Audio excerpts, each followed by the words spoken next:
स्त्रिया आवडत्या पुरुषाला या दोन गोष्टी 100 नक्कीच सांगतात. मित्रांनो, एखादी स्त्री तुमच्यासमोर तिच्या आयुष्यातील अशा गोष्टी मनापासून बोलू लागली, ज्या ती प्रत्येक व्यक्तीसोबत शेअर करत नाही, तर त्यामागे विश्वासाची भावना असू शकते.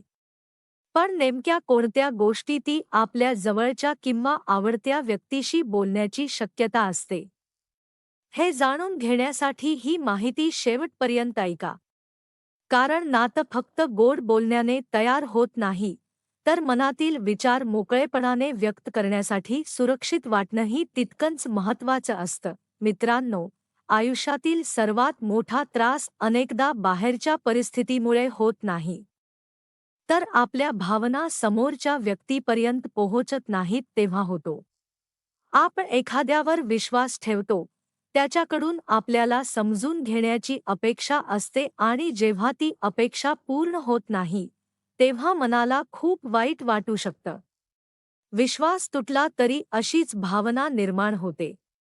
मात्र प्रत्येक व्यक्ती दुःख व्यक्त करण्याची पद्धत वेगळी ठेवते. काही जण मोकळेपणाने बोलतात, तर काही जण शांत राहून आपल्या भावना मनात ठेवतात. कधी कधी एखादी व्यक्ती एकटी असताना आपल्या भावनांना वाट करून देते. त्यावेळी डोळ्यात येणारे अश्रू ही कमजोरी नसते. उलट मनात साठलेल्या भावना बाहेर पडण्याचा तो एक नैसर्गिक मार्ग असू शकतो.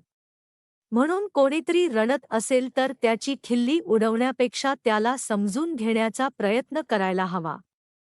प्रत्येकाला आपली गोष्ट सांगण्यासाठी एक विश्वासू व्यक्ती मिळतेच असं नाही. आजच्या धावपळीच्या जीवनात खरंच मनापासून ऐकून घेणारी व्यक्ती मिळणं महत्त्वाचं आहे.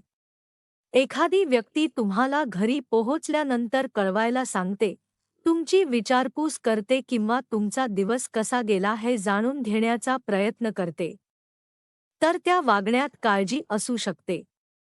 मात्र याचा अर्थ लगेच प्रेम किंवा विशेष नातं आहे असा निष्कर्ष काढू नका. काळजी, मैत्री आणि प्रेम यामधील फरक समजून घेणं आवश्यक आहे. मित्रांनो, विश्वास हा नात्याचा पाया आहे.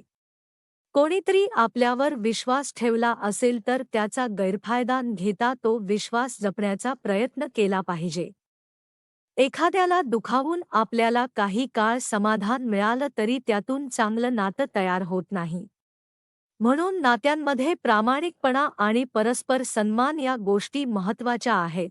दुसऱ्याच्या वेदना समजून घेण्यासाठी कधी-कधी स्वतःचे अनुभवही कारणीभूत ठरतात. ज्या व्यक्तीने कठीण काळ पाहिला आहे, तिला दुसऱ्याच्या अडचणी अधिक चांगल्या प्रकारे जाणवू शकतात. मात्र एखाद्याचं दुःख समजून घेण्यासाठी स्वतः तसाच अनुभव घ्यायलाच हवा असं नाही. समोरच्या व्यक्तीचं म्हणणं लक्षपूर्वक ऐकणं आणि तिच्या भावनांचा आदर करणं हेही पुरेसं महत्त्वाचं असतं. आता पाहूया, एखादी स्त्री एखाद्या जवळच्या व्यक्तीसोबत कोणत्या प्रकारच्या गोष्टी शेअर करू शकते.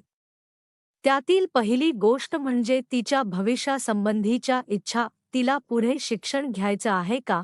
स्वतःच्या कामात काही साध्य करायचं आहे का?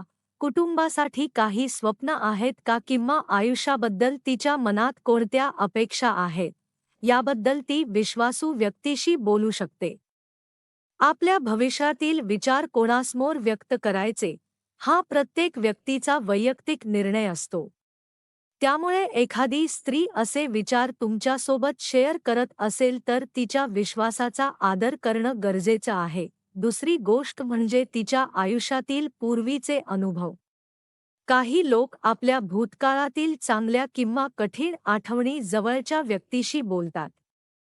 अशा वेळी समोरची व्यक्ती तिच्यावर निर्णय लावणार नाही, तिची खिल्ली उडवणार नाही आणि तिच्या बोलण्याचा गैरफायदा घेणार नाही, अशी सुरक्षित भावना तिला असणं महत्त्वाचं असतं. भूतकाळातील अनुभव सांगणं म्हणजे त्या व्यक्तीने प्रत्येक गोष्ट सांगितलीच पाहिजे असा नियम नाही. प्रत्येकाला स्वतःच्या खाजगी आयुष्याबद्दल किती माहिती द्यायची, याचा पूर्ण अधिकार आहे. तिसरी गोष्ट म्हणजे तिच्या मनातील चिंता आणि संभ्रम. कधी कधी एखाद्या निर्णयाबद्दल व्यक्ती गोंधळलेली असते. अशा वेळी ती विश्वासू व्यक्तीकडे आपलं मन मोकळं करू शकते. तिला लगेच उपाय सांगण्यापेक्षा आधी शांतपणे ऐकून घेणं अधिक उपयोगी ठरू शकतं. कारण अनेकदा व्यक्तीला सल्ल्यापेक्षा आपलं म्हणणं कोणीतरी समजून घ्यावं अशी गरज असते. मित्रांनो, कोणतीही व्यक्ती आपल्या मनातील प्रत्येक गोष्ट प्रत्येकासोबत शेअर करत नाही. त्यामुळे एखादी स्त्री तुमच्याशी वैयक्तिक विषयांवर बोलत असेल तर त्याला तिच्या विश्वासाचा संकेत म्हणून पाहता येईल. मात्र त्याचा अर्थ ती तुमच्यावर प्रेम करतेच असा निश्चित निष्कर्ष काढता येत नाही. नात्यांमध्ये अंदाजापेक्षा स्पष्ट संवाद अधिक महत्त्वाचा असतो. शेवटी एवढंच लक्षात ठेवा, मित्रांनो, कोणीतरी मन मोकळं करून तुमच्याशी बोलत असेल तर त्याच्या भावनांचा आदर करा. त्याच्या शब्दांचा वापर त्याच्या विरुद्ध करू नका. त्याची गोष्ट इतरांमध्ये पसरवू नका आणि त्याच्या विश्वासाला धक्का पोहोचवू नका. कारण चांगली व्यक्ती तीच नाही जी गोड बोलते, तर चांगली व्यक्ती ती आहे जी समोरच्याने मनापासून सांगितलेली गोष्ट जपून ठेवते. विश्वास मिळवायला वेळ लागतो, पण तो टिकवण्यासाठी प्रामाणिकपणा, समजूतदारपणा आणि आदर कायम ठेवावा लागतो.